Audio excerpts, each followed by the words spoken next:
The new director walked down the line of staff, shaking hands with confidence until he reached the last man, dressed in a faded work jacket, hands stained from the morning's repairs.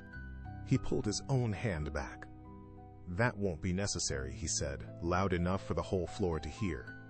Nobody in that room knew what was about to happen next. His name was Rami, 3 weeks into the job, determined to prove he ran a professional branch. He'd read the maintenance worker's file that morning.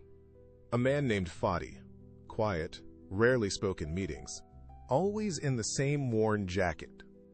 Rami had decided without ever speaking to him exactly what kind of man he was dealing with. Fadi said nothing. He simply nodded, the way he always did, and went back to fixing the wiring panel he'd been called in for. 10 minutes later, Rami was called into the boardroom for an unscheduled meeting. The regional office had sent an external auditor to evaluate the branch's performance and leadership before the end of the quarter. Rami straightened his tie, rehearsing his opening line about operational excellence as he walked through the door.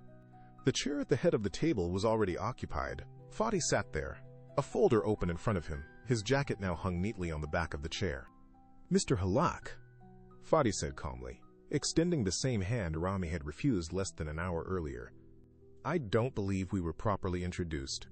Rami's face went pale as the regional director, seated beside Fadi, explained that the maintenance visit had actually been a scheduled evaluation.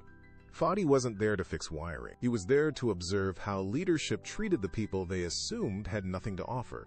Rami didn't lose his job that day, but he lost something he says mattered more: the easy confidence that had let him judge a man in 3 seconds flat. Fadi extended one more piece of advice before leaving. You can learn someone's title in a meeting. You only learn their character in a hallway, when they think no one important is watching.